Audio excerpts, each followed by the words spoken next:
Across all denominations, the church in America is losing 70% of her youth every year. For many years, I pastored churches in Illinois, Southern California, and Minnesota.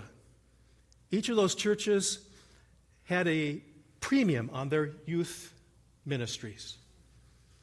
Yet my experience was not unlike that of countless other pastors across the country. They sit under our preaching and teaching for years. They participate in our youth programs. They go on mission trips. Often they come from intact families. Their faith may appear real, and yet, once they graduate from high school, go off to college, they step into dorms that are cesspools. They sit in classrooms that have no interest in truth, classrooms that have become platforms of ideological indoctrination, and within a year, usually their faith is compromised. The university, once built by the church,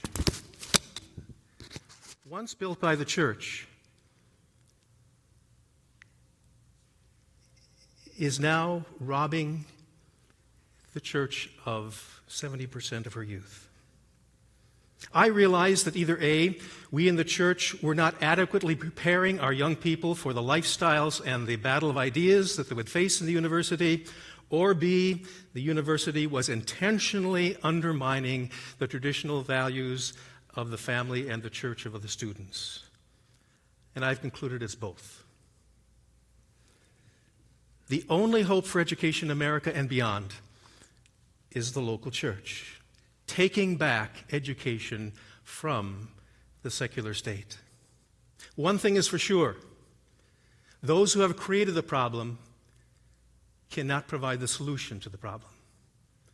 The solution comes and must come from the local church. My contribution to the Third Education Revolution is Chapter 7. It's a chapter about academic pastors and the development of a model for the Third Education Revolution. I'm talking about the Virtues Campus. Here is where the Third Education Revolution jumbo jet descends and touches down on the tarmac. Here's where the rubber meets the road. Here is the delivery system. Here is where the strategy is worked out and implemented. In the Virtues Campus model, students, high school graduates, dual enroll on the one hand in an accredited Christian university and on the other hand in the local church. In the local church, a small cohort of 6 to 25 students experience community together as they attend classes in the local church Monday, Wednesday, and Friday under the guidance and mentorship of qualified and trained academic pastors. Simultaneously, they are taking online courses from the partner accredited Christian university. And so they earn college credits through the classes they take at the local church, as well as through the online courses that they take through the partner university, coming out with an AA or an AS degree in our 2-year program. The model has been developed in Minnesota in the church that I led for 20 years. 6 years ago, I stepped away from the senior pastor role of that church to devote time and energy to development of this model. So I became really the first academic pastor. I wanted to be that because I wanted to know it from the inside. It has given me a firsthand knowledge of the workings of an academic pastor and how the local church can become a vehicle for discipling the next generation. I'd say we're still in an infancy stage, but we have enough experience that we've seen some discernible outcomes already. First, our youth stayed connected to the local church for the 2 years they were students of the Virtues Campus. Those 2 years are critical for the ideas and moral development of students. Their college experience consists of living in close community with their fellow peers, being active in the local church during those 2 years, and becoming better acquainted with the business community surrounding the church, all of them influencing their learning, their serving, and their growing intellectually and spiritually and socially. A second outcome we have noticed is that an affordable college education does not saddle them with humongous college debt. Our tuition is under $10,000 a year. And the flexibility of the program means that our students can work part-time and work their way through college. Again, our experience has been that some of our students have been able to graduate debt-free after their first 2 years of college. The average student debt in America today is about $37,000. And yet many leave college with $70,000, $90,000, over $100,000 debt, which saddles them with a huge gloom cloud for the next decade at least of their lives. And it affects their lives. It affects buying a home. It affects when they get married, when they start a family. No wonder so many millennials today are having regrets. There is such practical wisdom in God's Word. Proverbs 22:7 says, "The borrower is the slave of the lender." College students in America today are the new indentured servants. They have become slaves of the state. The government has made them economic slaves by tying them to huge college loans. You can't break that chain. A third outcome, students welcome mentoring.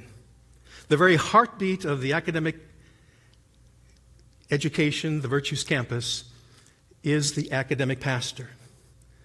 The small teacher-to-student ratio allows the academic pastor to come alongside of their students, to invest in them, to disciple them, to get to know them, to speak God's word into their lives, to share the wisdom of their lived Christian experience with these students. And so the academic pastor during these 2 years walks with them, guides them, mentors them, disciples them, and holds them accountable academically, morally, and spiritually. But it is not only the academic pastor. In this approach, the whole congregation can become involved. I know many in our churches are deeply burdened by what's happening in academia. You'd like to do something, but you just don't know what to do. Well, here is something that you can do. You can provide scholarships for young people in your church, encouraging them to become a Virtues Campus student. Christian businessmen in the congregation can step forward and say, I will offer my business site as a job shadowing site. People in the congregation can serve as tutors. During my first year, I had a student taking an online statistics course from our partner university. And she hit a mental block. She just couldn't get through it. And so she came to me as her academic pastor and said, Pastor Dave, can you help me with my statistics course? Statistics is not my spiritual gift. I have never taken a statistics course. I couldn't help her with statistics, but I could do something. I reached out to a math teacher in the area and asked, would you come in and would you tutor her through her mental block? He was more than happy to do so. He came in, met with her once, twice. At the end of the semester, she made the A honor roll. Our congregations are filled with talented people, educated people who are willing and would be delighted to step into that role of tutoring and being a part of that discipleship process of the next generation. The whole congregation can become involved. Or another way, you can exhibit hospitality. Here's a student from outside the region that wants to come to the Virtues Campus here. And here in the congregation is an empty nest couple that has an extra bedroom, and for a small fee, welcomes the student into their home so that the student can experience a Christian marriage in that home. It becomes an all-congregational affair. Fourthly, career readiness is fostered through community service, service learning, job shadowing, and coaching.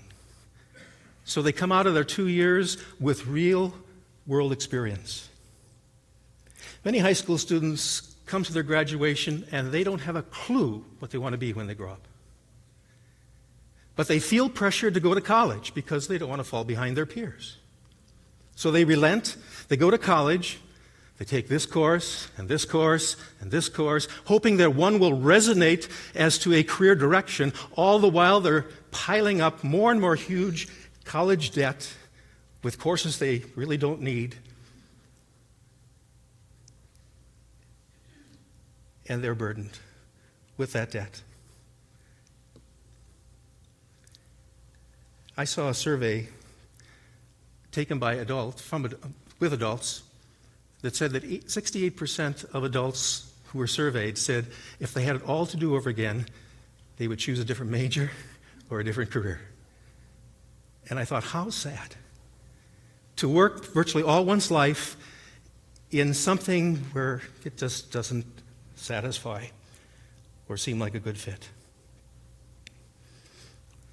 With 2 years of working with students in the Virtues Campus, we can work with them, helping them understand how God's designed them uniquely, how God has wired them. We can teach them the biblical doctrine of vocation, that they can serve God as a teacher or a nurse or a carpenter or a TV anchor. We can help them discern God's will for their lives, all guided by an academic pastor. That can make all the difference for the rest of their life in choosing a vocation and a career for which they are fitted. And then finally, an education with a biblical worldview is critical. God has revealed his mind to us in the Scriptures, in his Son Jesus, in creation, and in human beings made in his image. There is such a thing as truth that stands outside of ourselves, which can be learned and discovered. American university education is no longer teaching truth and character. Secularism has destroyed the philosophical foundations for being able to distinguish between good and evil, right and wrong, male and female, truth or falsehood. American universities, originally created by the church, can no longer do what they were originally created to do. If the next generation is going to know truth, it must come from the church. That word in the beginning, through which everything was made. The Christ who is the cornerstone of the household of God, which is the church. The church, which is a pillar and foundation of the truth, is the source of truth. The church must educate. Jesus said so. He said, go and make disciples, teaching them. The third education revolution is a mission to bless and heal the nation by serving the church, by equipping the church to marinate future leaders and citizens in truth and godly character. So when I asked myself the question, should the church sit idly by when the universities that they created is robbing her of 70% of her students? I had to answer no. We cannot sit idly by. The field of battle is education. The teaching and the living of truth can shape again America. Unlike Europe, the church in America does have the resources to take education back from the secular state. Now we need the will to do it. Yes, we will be as David's before Goliath, but we all remember how that turned out. Just imagine. Imagine if thousands of churches, local churches, took up their responsibility to disciple and teach the next generation by becoming host churches of church-based college. Just imagine. We invite you and encourage you to become part of this education revolution. Thank you.